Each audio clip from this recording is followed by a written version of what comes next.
Hello साथियों, the broke millennial YouTube channel पे आप सभी का स्वागत है। साथियों, डेली के इस करंट अफेयर्स के वीडियो के शो में आज हम बात करने वाले हैं महत्वपूर्ण करंट अफेयर्स के बारे में। 1 अगस्त 2021 से जितने भी करंट अफेयर्स के क्वेश्चन बनने वाले हैं, हम आज इस पे चर्चा करेंगे। तो साथियों, इन सभी क्वेश्चन को हमने सेलेक्टेड क्वेश्चन लिया है जो इम्पोर्टेंट हैं एग्जाम के दृष्टि से। ठीक है, तो आइए चर्चा करते हैं। पहले प्रश्न पे हम पहले 10 क्वेश्चन को फुल डिटेल में जानेंगे, उसके बाद उसका रिवीजन करेंगे। उसके बाद आगे स्टैटिक का होगा। आगे देखते हैं पहला प्रश्न, किन दो देशों की नौसेना के बीच कॉर्पोरेट संयुक्त सैन्य अभ्यास आयोजित हुआ है? तो इसका ऑप्शन डी से हो जाएगा, भारत और इंडोनेशिया। भारत और इंडोनेशिया के बीच अभी कॉर्पोरेट संयुक्त सैन्य अभ्यास आयोजित हुआ है। आइए से रिलेटेड इंपॉर्टेंट पॉइंट उसके बारे में चर्चा करते हैं। तो corporate India Indonesia coordinate petrol, इसका जो 36वां संस्करण था, इसका जो आयोजन स्थान है वो हिंद महासागर, और भारत और इंडोनेशिया के बीच कॉर्पोरेट का 36वां संस्करण 30 और 31 जुलाई 2021 को हिंद महासागर क्षेत्र में आयोजित किया गया है। भारतीय नौसेना जहाज सरयू एक स्वदेश निर्मित अपतटीय गश्ती पोत और इंडोनेशियाई नौसेना जहाज KRI बंग टोमो इस युद्ध अभ्यास में शामिल हुए हैं। इस युद्ध अभ्यास का उद्देश्य वाणिज्यिक शिपिंग, अंतर्राष्ट्रीय व्यापार और वैध समुद्री गतिविधियों के संचालन के लिए हिंद महासागर क्षेत्र को सकुशल और सुरक्षित रखना है। तो ये राय से बनने वाले महत्वपूर्ण प्रश्न। आगे हम चर्चा करेंगे अगले प्रश्न पे। जो टॉप 5 सैन्य अभ्यास हैं इस पर चर्चा कर लेते हैं। ठीक है, तो वज्र प्रहार संयुक्त सैन्य अभ्यास किस किस के बीच होता है? तो भारत और अमेरिका के बीच। शांतिर ओग्रो सेना 2021 बहुराष्ट्रीय सैन्य अभ्यास किस किस के बीच हुआ है? तो भारत, भूटान, श्रीलंका और बांग्लादेश के बीच। खंजर संयुक्त सैन्य अभ्यास किन देशों के बीच होता है? तो भारत और किर्गिस्तान के बीच। त्रिपक्षीय वरुण नौसेना अभ्यास किसके बीच होता है? तो भारत, फ्रांस और UAE के बीच। पैसेज एक्सरसाइज किसके बीच होता है? तो भारत और इंडोनेशिया के बीच। अगला देखते हैं, महाराष्ट्र भूषण पुरस्कार 2021 से किसे सम्मानित किया गया है? जिसका ऑप्शन ए से जगह आशा भोसले। अभी आशा भोसले को महाराष्ट्र भूषण पुरस्कार 2021 से सम्मानित किया गया है।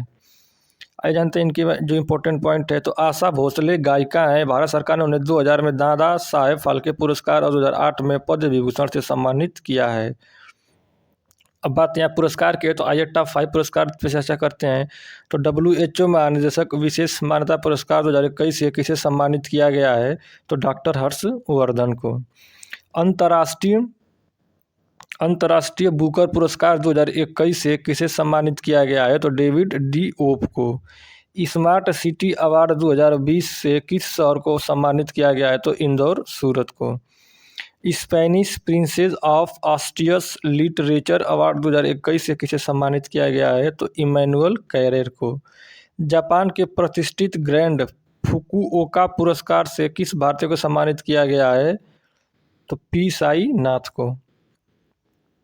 ये राशि से बनने वाला महत्वपूर्ण प्रश्न। आगे देखते हैं, संयुक्त राष्ट्र महासभा के 76वें सत्र की अध्यक्षता कौन करेंगे? जिसका ऑप्शन सी से हो जाएगा अब्दुल्ला शाहिद। अभी अब्दुल्ला शाहिद संयुक्त राष्ट्र महासभा के 76वें सत्र की अध्यक्षता करेंगे। आइए इसी इंपॉर्टेंट पॉइंट के बारे में चर्चा करते हैं। तो संयुक्त राष्ट्र महासभा के 76वें सत्र के लिए मालदीव के विदेश मंत्री अब्दुल्ला शाहिद को अध्यक्ष चुना गया है। यह पहली बार होगा जब मालदीव संयुक्त राष्ट्र महासभा के अध्यक्ष के पद पर आसीन होगा। अब बात UNO की है, तो आइए इसके बारे में जानते हैं। तो यूनाइटेड नेशन यानी संयुक्त राष्ट्र, इसकी स्थापना 24 अक्टूबर 1945 को हुई थी। इसका जो मुख्यालय है वो न्यूयॉर्क में है, और इसके जो सदस्य देशों की संख्या है वो 193, और इसके प्रेजेंट टाइम में अध्यक्ष हैं एंटोनियो गुटेरस। तो इतना भी हमको ध्यान में रखना है, ये सब क्वेश्चन बार बार पूछे जाते हैं।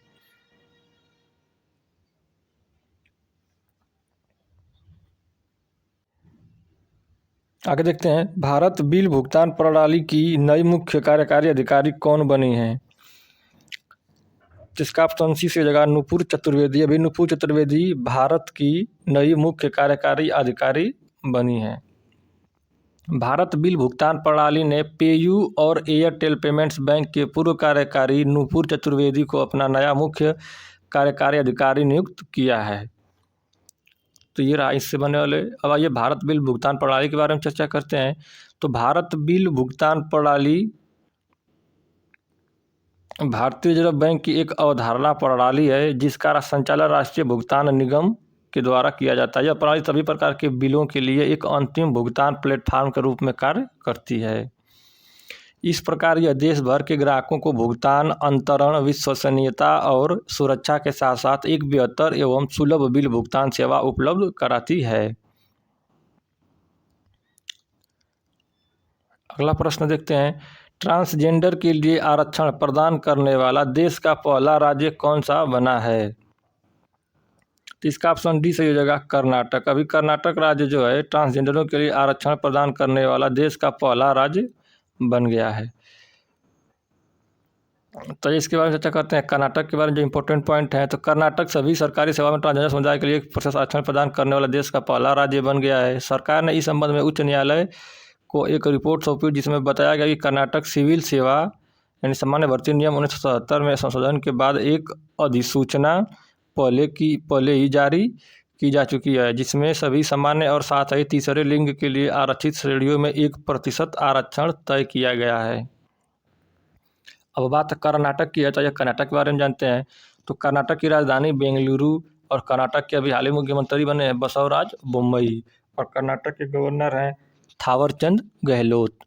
और भारत की जो स्पेस एजेंसी इसरो का मुख्यालय भी कहाँ है? बेंगलुरु कर्नाटक में ही है।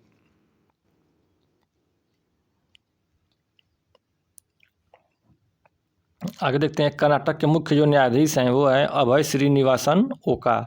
और कर्नाटक की लोकसभा की सीटों की संख्या 28, राज्यसभा सीटों की संख्या 12 और विधानसभा सीटों की संख्या 224 है। कर्नाटक के जो 6 पड़ोसी राज्य हैं उनमें पहला है महाराष्ट्र, दूसरा गोवा, तीसरा केरल, चौथा तमिलनाडु, पांचवा आंध्र प्रदेश और छठा तेलंगाना। कर्नाटक का ये हवाई अड्डों के बारे में चर्चा करते हैं। तो केम्पेगौड़ा अंतर्राष्ट्रीय हवाई अड्डा, मैंगलोर अंतर्राष्ट्रीय हवाई अड्डा। कर्नाटक के जो प्रमुख बांध हैं इसके बारे में चर्चा करते हैं। तो कृष्णा सागर, राजा सागर बांध कावेरी नदी पर, तुंगभद्रा बांध तुंगभद्रा नदी पर, सूपा बांध काली नदी पर, और माटी बांध कृष्णा नदी पर और हेमावती बांध कावेरी नदी पर। कर्नाटक राष्ट्रीय उद्यान की चर्चा करते हैं। तो बादीपुर राष्ट्रीय उद्यान, बानेरघट्टा राष्ट्रीय उद्यान, अंसी राष्ट्रीय उद्यान, कुद्रेमुख राष्ट्रीय उद्यान और नागरहोल राजीव गांधी राष्ट्रीय उद्यान। तो ये रहे कर्नाटक के राष्ट्रीय उद्यान। और कर्नाटक के बारे में इतनी जानकारी हमने ग्रहण की। हम इसके बाद रिवीजन करेंगे और उसके बाद स्टैटिक के प्रश्न को जानेंगे, ठीक है। और स्टैटिक के प्रश्नों के बाद फिर टेस्ट लगाएंगे। टेस्ट हमारे लिए बहुत ही इंपॉर्टेंट है क्वेश्चनों को याद करने के लिए। अगला प्रश्न देखते हैं, विश्व रेंजर दिवस 2021 कब मनाया गया है? तो विश्व रेंजर दिवस अभी 21 जुलाई को मनाया गया है, 31 जुलाई को मनाया गया है विश्व रेंजर दिवस, ठीक है। तो इसका ऑप्शन इसी हो जाएगा। आइए इसके बारे में इंपॉर्टेंट पॉइंट चर्चा करते हैं। तो विश्व रेंजर दिवस हर साल 31 जुलाई को ड्यूटी के दौरान मारे गए घायल रेंजरों की याद में और दुनिया की प्राकृतिक और सांस्कृतिक विरासत की रक्षा के लिए रेंजर्स द्वारा किए गए कार्य का जश्न मनाने के लिए मनाया जाता है। विश्व रेंजर दिवस उनके महत्वपूर्ण कार्यों का समर्थन करने का अवसर प्रदान करता है। तो ये राइट से इम्पोर्टेंट पॉइंट। अब आइए पिछले करंट अफेयर्स का महत्वपूर्ण दिवस का चर्चा करते हैं। तो वैश्विक मातृ पितृ दिवस 1 जून को मनाया जाता है। तेलंगाना स्थापना दिवस 2 जून को मनाया जाता है। विश्व साइकिल दिवस 3 जून को मनाया जाता है। विश्व पर्यावरण दिवस 5 जून को मनाया जाता है। संयुक्त राष्ट्र रूसी भाषा दिवस 6 जून को मनाया जाता है। आगे देखते हैं अगला प्रश्न, भारत का जीआई टैग प्राप्त फाजिल आम बहरीन निर्यात किया गया है। इस आम का संबंध किस राज्य से है? तो इसका ऑप्शन बी सही हो जाएगा, पश्चिम बंगाल। जो फाजिल आम है ये पश्चिम बंगाल का है जिसे अभी हाल ही में जीआई टैग प्राप्त हुआ है और यह बहरीन के लिए निर्यात किया जा रहा है।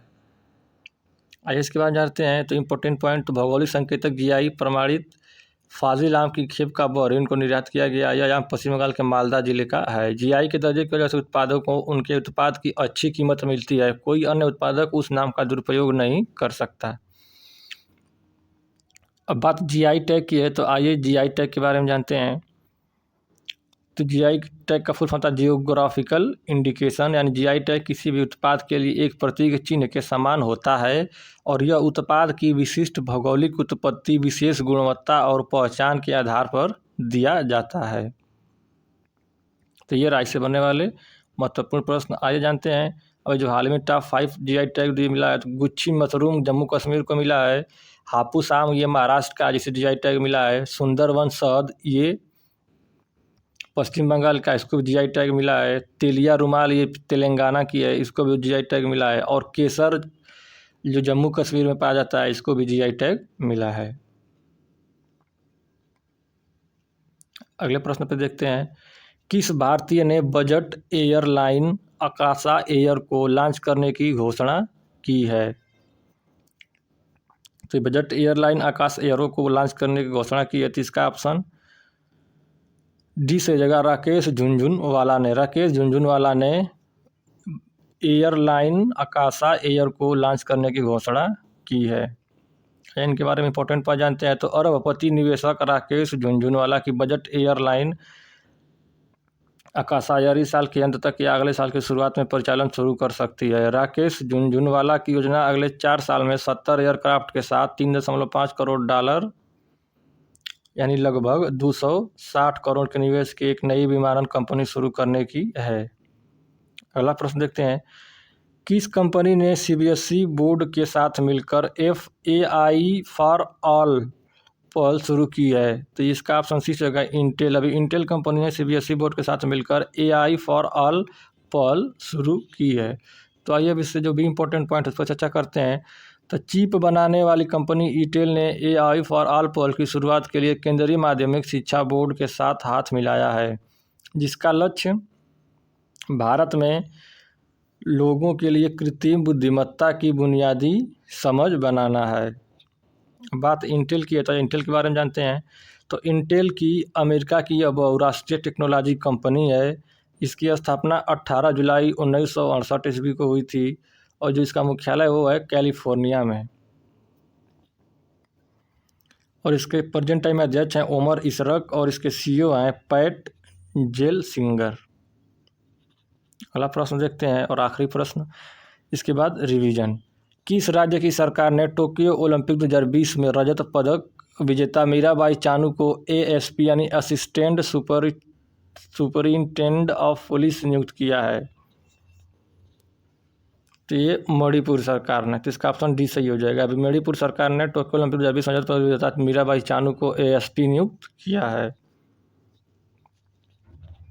तो ये राज्य से बनने वाले महत्वपूर्ण प्रश्न। अब बात मणिपुर की है, तो आइए जानते हैं मणिपुर के बारे में। अब देखेंगे रिवीजन। तो अभी 10 फुल क्वेश्चनों को हमने देखा, अब उसके बाद रिवीजन देखेंगे। ठीक है, रिवीजन हमारे लिए बहुत ही इंपॉर्टेंट है, एक वीडियो का एक महत्वपूर्ण पार्ट है, जिससे क्या होता है कि सभी क्वेश्चन एक बार रिवाइज हो जाते हैं। तो चलिए स्टार्ट करते हैं रिवीजन। इसके बाद हम लोग आगे स्टैटिक जीके पढ़ेंगे। ठीक है, तो स्टार्ट करते हैं रिवीजन। पहला क्वेश्चन है, किन दो देशों की नौसेना के बीच कोरपेट संयुक्त सैन्य अभ्यास आयोजित हुआ है? तो ये भारत और इंडोनेशिया के बीच आयोजित हुआ है। महाराष्ट्र भूषण पुरस्कार 2021 से किसे सम्मानित किया गया है? तो आशा भोंसले को। संयुक्त राष्ट्र महासभा के 76वें सत्र की अध्यक्षता कौन करेंगे? तो अब्दुल्ला शाहिद करेंगे। भारत बिल भुगतान प्रणाली की नई मुख्य कार्यकारी अधिकारी कौन बनी है? तो नुपुर चतुर्वेदी। ट्रांसजेंडर के लिए आरक्षण प्रदान करने वाला देश का पहला राज्य कौन सा बना है? तो ये कर्नाटक बना है। आगे देखते हैं, विश्व रेंजर दिवस कब मनाया गया है? तो 31 जुलाई को। भारत का GI टैग प्राप्त फाजिल आम पर निर्यात किया गया है। इस आम का संबंध किस राज्य से है? तो पश्चिम बंगाल से है। किस भारतीय ने बजट एयरलाइन आकाश एयर को लॉन्च करने की घोषणा की है? तो राकेश झुनझुनवाला ने। किस कंपनी ने CBSE बोर्ड के साथ मिलकर AI फॉर ऑल पल शुरू की है? तो इंटेल कंपनी ने। किस राज्य की सरकार ने टोक्यो ओलंपिक 2020 में रजत पदक विजेता मीराबाई चानू को ASP नियुक्त किया है? तो मणिपुर ने। मीराबाई चानू को अभी मणिपुर का एएसपी नियुक्त किया गया है। अब एक वीडियो का ये भी बेहतरीन पार्ट है, स्टैटिक जीके हमने रिवीजन किया 10 फुल क्वेश्चनों का। उसके बाद अब ये स्टैटिक जीके के प्रश्न पे बात करेंगे और ये आज सेट नंबर 99 है, ठीक है। तो ये स्टैटिक के प्रश्न भी बहुत ही महत्वपूर्ण है। इसमें सभी भी सिलेक्टेड प्रश्न लिए जाते हैं जो एग्जाम की दृष्टि से महत्वपूर्ण होते हैं। तो चलिए चर्चा करते हैं इसके बारे में। तो चित्रकूट जलप्रपात कहाँ स्थित है? तो ये बस्तर छत्तीसगढ़ में इंद्रावती नदी पर स्थित है। नाथुला दर्रा किस राज्य में स्थित है? तो सिक्किम में। क्षेत्रफल की दृष्टि से भारत का विश्व के देशों में कौन सा स्थान है? तो 7वां स्थान है। जनसंख्या की दृष्टि से भारत का विश्व के देशों में कौन सा स्थान है? तो दूसरा स्थान है। भारतीय फिल्म निर्देशक गुरुदत्त का वास्तविक नाम क्या था? तो बसंत कुमार शिवशंकर पादुकोण। लोहे के ऊपर जिंक की परत चढ़ाने को क्या कहते हैं? तो गैल्वेनाइजेशन कहते हैं। बिजली के बल्ब का फिलामेंट किस तत्व से बना होता है? तो टंगस्टन से। लायन फिश किसे कहा जाता है? तो टेरोइस वोलियंस को लायन फिश कहा जाता है। सारनाथ यूपी में किस सम्राट का स्तंभ है? तो अशोक का। National museum of natural history Bharat में कहाँ स्थित है? तो नई दिल्ली में स्थित है। चलिए अब सबसे महत्वपूर्ण पार्ट कल वाले प्रश्नों का टेस्ट देखेंगे। अभी हमने 99 सेट स्टैटिक जीके का सेट किया, अब उसके बाद टेस्ट। ये कल वाले प्रश्नों का टेस्ट हमारे लिए बहुत ही महत्वपूर्ण है। इन टेस्ट से क्या होता है कि हमारा रिवाइजन भी हो जाता है। तो चलिए देखते हैं आज का पहला प्रश्न। विश्व व्यापार संगठन WTO की रिपोर्ट के अनुसार कृषि उत्पाद निर्यात करने के मामले में भारत किस स्थान पर रहा है? तो ये आपके पास 4 ऑप्शन है और इसमें से आपको कमेंट करके बताना है कि इसमें से कौन ऑप्शन सही है। तो इसका ऑप्शन ही सही हो जाएगा 9वें स्थान पे। आगे देखते हैं, 1 करोड़ फास्टैग जारी करने वाला देश का पहला बैंक कौन सा बन गया है? तो इसका ऑप्शन बी सही हो जाएगा, पेटीएम पेमेंट बैंक। अगला प्रश्न देखते हैं, राजीव गांधी ग्रामीण भूमिहीन कृषि मजदूर न्याय योजना किस राज्य की सरकार द्वारा लॉन्च की जाएगी? तो इसका ऑप्शन बी सही हो जाएगा, छत्तीसगढ़। आगे देखते हैं, विश्व हेपेटाइटिस दिवस कब मनाया गया है? तो भी हाल ही में 28 जुलाई को विश्व हेपेटाइटिस दिवस मनाया गया है। वैश्विक शिक्षा शिखर सम्मेलन 2021 का आयोजन कहाँ किया गया है? तो इसका ऑप्शन डी सही हो जाएगा, लंदन में। आगे देखते हैं, जम्मू कश्मीर बैंक में कितने प्रतिशत हिस्सेदारी लद्दाख को मिल गई है? तो इसका ऑप्शन बी सही हो जाएगा, 8.23%। किस राज्य से राजा मिर्च का निर्यात लंदन किया गया है? तो इसका ऑप्शन ए सही हो जाएगा, नागालैंड। अगला देखते हैं, भारतीय खेल सम्मान इंडियन स्पोर्ट्स अवार्ड 2019 में वर्ष का सर्वश्रेष्ठ दिव्यांग खिलाड़ी किसे चुना गया है? तो इसका ऑप्शन ए सही हो जाएंगे, प्रमोद भगत को। किस राज्य की सरकार ने निर्यात बढ़ाने के लिए निर्यातक बनो मिशन को शुरू किया है? तो इसका ऑप्शन सी से जगह राजस्थान सरकार ने। अगला प्रश्न देखते हैं, अर्जुन पुरस्कार विजेता नंदू नाटेकर का निधन हुआ है, इनका संबंध किस खेल से है? तो ये एक बैडमिंटन के प्लेयर थे, यानी इसका ऑप्शन बी से जगह बैडमिंटन। तो साथियों ये रहे हमारे आज के करंट अफेयर्स के क्वेश्चन। 10 फुल क्वेश्चनों को हमने डिटेल में जाना, उसके बाद स्टैटिक पे चर्चा किया, फिर रिवीजन किया, फिर स्टैटिक पे चर्चा किया और फिर कल वाले प्रश्नों का टेस्ट लगाया। तो वीडियो आपको कैसी लग रही है कमेंट कर हमें ज़रूर बताएं। Thank you, have a nice